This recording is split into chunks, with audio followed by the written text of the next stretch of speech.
Hello, it's Brooke-Sidney here, your favorite mindset and manifestation coach. And today I'm getting on to answer a viewer question. Yes, all about when your SP is displaying an unfavorable version of themselves. But before we get into it, I just want to remind you there are several ways to work with me. There's one-on-one coaching, email coaching, the Manifesting Frequency group course and coaching program, as well as the brand new way to join the channel.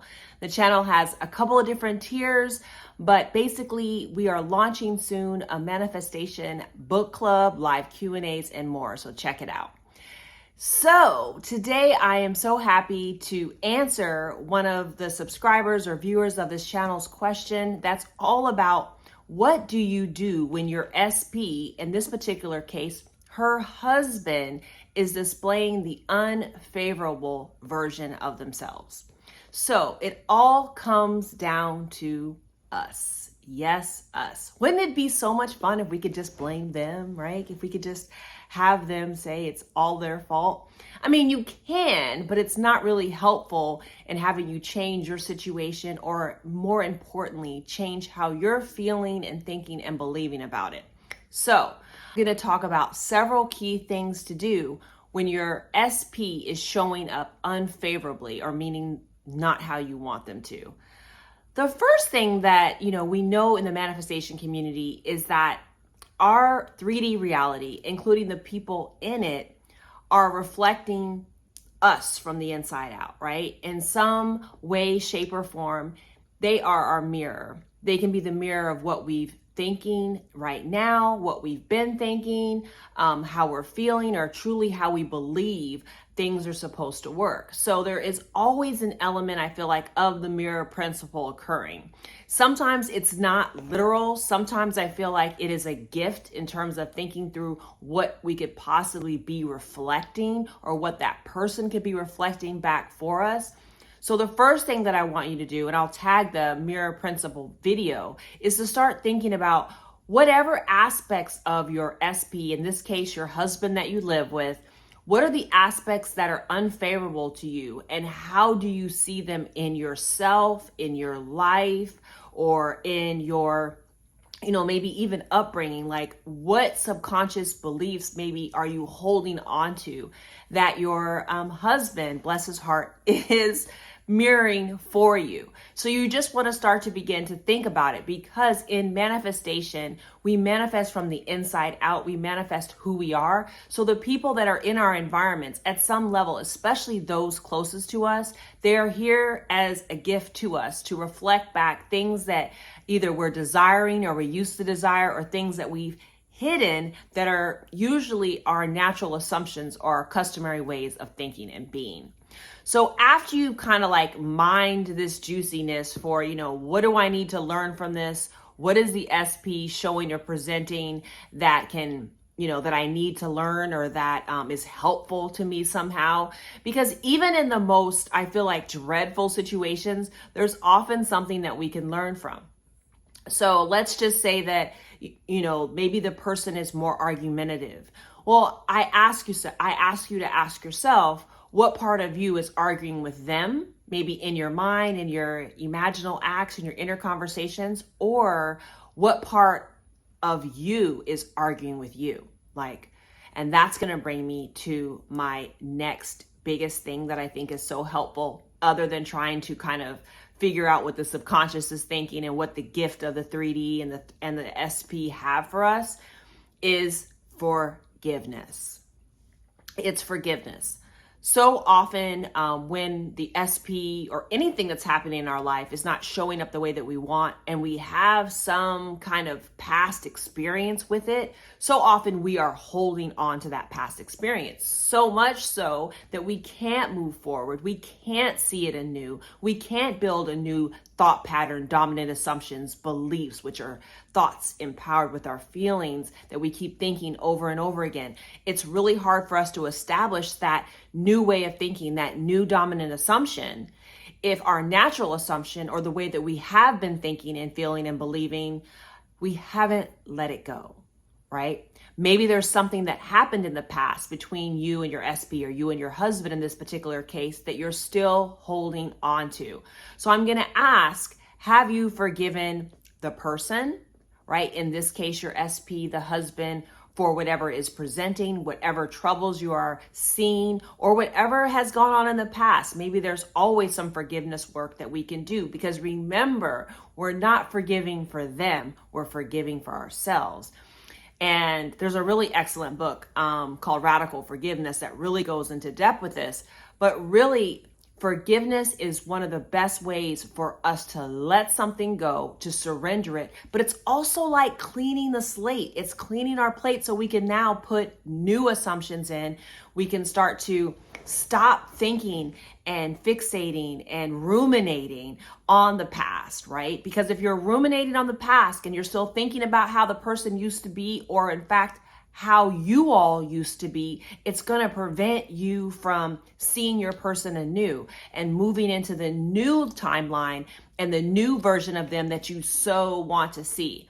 So I ask you today, first of all, have you done the forgiveness work? Have you forgiven yourself, right? For maybe holding on to any beliefs about them, holding on to the way that you used to think about them, holding on to some anger, resentment, bitterness, sadness, grief, any of those things that might be keeping you stuck on the old way of seeing them, the old way of feeling about them, or the old way of believing in this situation. Of course, the next step would be to make sure that you have forgiven them.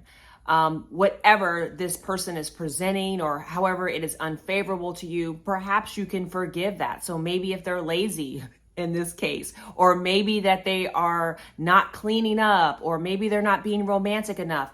Has this been a problem in the past that you are holding on to? If not, forgive it, let it go, and really start focusing on not the past, or even the way the 3D is presenting right now, which is a version of what you've created in the past. But then you want to be able to start shifting into the new. And that's where I feel like revision is really, really helpful, for you to start revising the way that you see things now, or the way that it's been in the past, so that you can have the favorable circumstance. You can have that version of the person. I think I should also, put an asterisk here and say, have you seriously thought and gotten just crystal clear on what that favorable version looks like? So often we are creating versions of things. I see it right now in the political election. We're always talking about the things we don't want, right? We're talking about the things we don't want to see, or the things we don't want to have, or the candidate that we don't want to have. So we're going to fight this one based on not having that one, right? Whatever your political things are, it's not about that. It's more about focusing on the thing that we don't want, the negative aspect, versus truly getting crystal clear on what in fact we do want. What are the characteristics that are favorable? Are we spending our time, energy, our power, our beautiful operant power, our currency in this world is our attention, our time, and our energy? Are we spending that focusing on the favorable things, focusing on the characteristics that we want that person to have, that we see them having? Are we spending time doing the manifestation practice that is in alignment with you, to actually get into the wish fulfilled, to be more in that space, to be more in that line of thinking than the way in which you don't want to see them? And oftentimes, we are seeing in front of us what our dominant assumption is about ourselves, which is our self-concept in essence, as well as them and our relationship with them. So it's not easy work, right? There are times when these relationships and when these challenges and these kind of lessons and blessings come along, and it's easy to just decide. It's easy to just change our mind about someone, something, or the past, right? It's easy to do the forgiveness and revision work. It's easy to create those new affirmations, those new inner conversations, those new visualizations. And admittedly, it's always more challenging when that person is actually living with you or beside you all the time. So this is the work.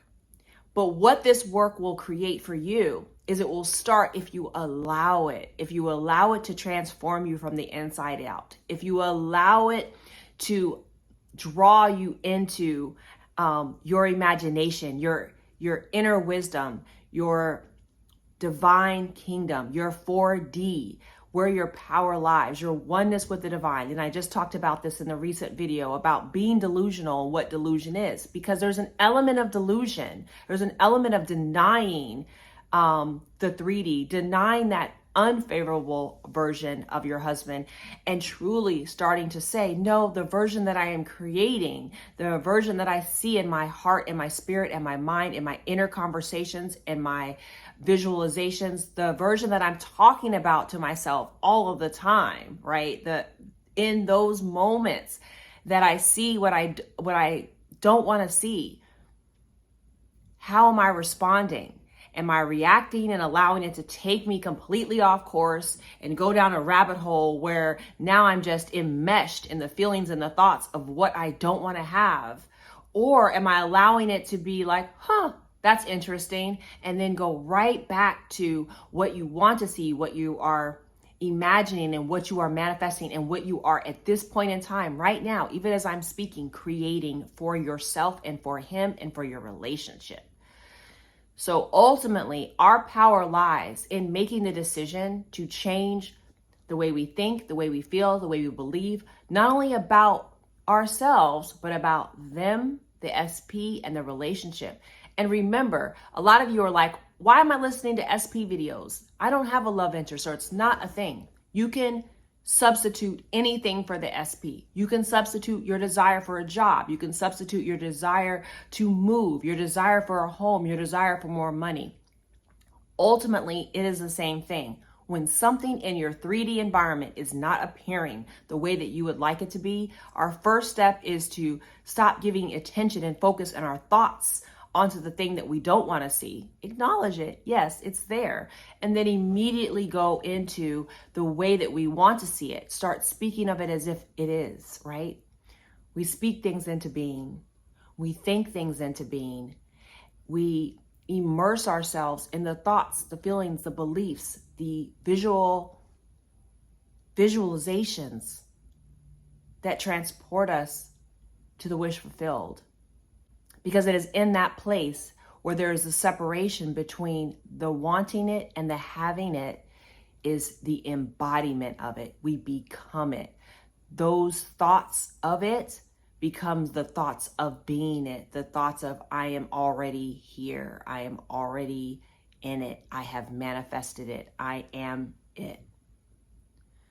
So I hope that's been helpful. Make sure you are subscribed to this channel, like this video, and turn this bell on. And be sure to drop in the comment section any questions that you'd love to answer. I'm answering more of the questions inside of the channel, so make sure you're joining that, and I'll see you in the next video.